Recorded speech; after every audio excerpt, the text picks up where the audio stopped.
मठाधीश और माफिया में कोई ज्यादा फर्क नहीं होता।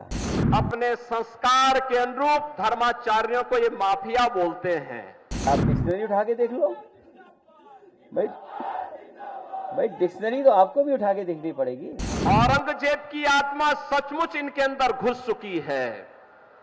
औरंगजेब की आत्मा इस कदर घुस चुकी है कि भारत की धर्म और संस्कृति के प्रतीक धर्माचार्यों को ये माफिया कहते हैं। मुख्यमंत्री ने कहा है कि सपा और अखिलेश यादव अपराधियों में भी जात और पीढ़ी ढूंढ रहे हैं, क्या कहेंगे सर? अभी ताजा बयान है।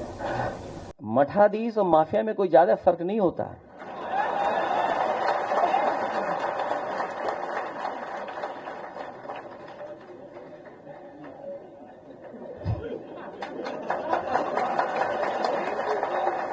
नहीं, अगर आप डिक्शनरी उठा के देख लो भाई डिक्शनरी तो आपको भी उठा के देखनी पड़ेगी।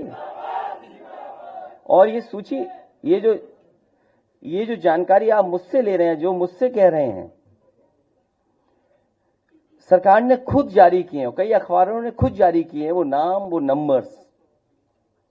तो जो हमारे साथी यहाँ पूछ रहे थे, बताओ उसमें पीडीए परिवार के लोगों के 60 से लेकर 70% लोगों का एनकाउंटर हुआ है कि नहीं हुआ है?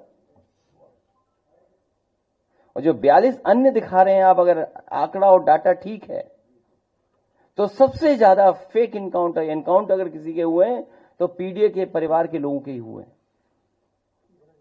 ये तो सरकार खुद दिखा रही है, ये कोई मेरे आंकड़े नहीं है। इन लोगों को जब भी जनता जनार्दन ने शक्ति दी है तो इन्होंने उस शक्ति का दुरुपयोग किया है, वैसे ही जैसे किसी कालखंड में भस्मासुर ने किया था।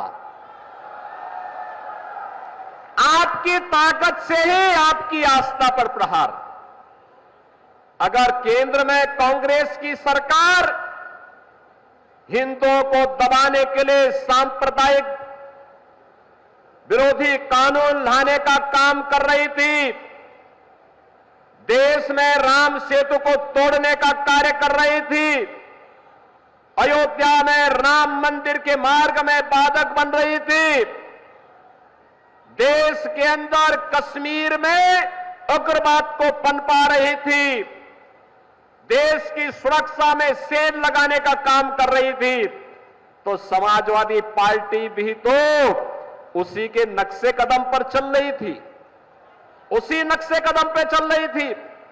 गुंडागिर्दी की चरम, अराजकता की चरम, हर दूसरे तीसरे दिन एक दंगा, हर माफिया के साथ इनके रिश्ते।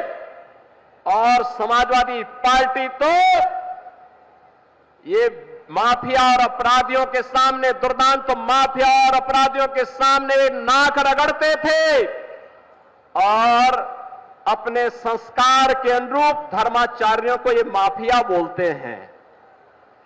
इनकी प्रवृत्ति तो देखो, औरंगजेब की आत्मा सचमुच इनके अंदर घुस चुकी है।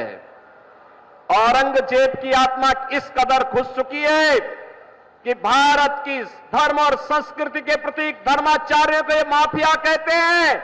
और जो संगठित अपराध में लिप्त थे, भूमाफिया, वन माफिया, पशु माफिया या संगठित अपराध में संलिप्त माफिया को के सामने ये लोग घुटना टेक करके नाक रगड़ने का काम करते थे।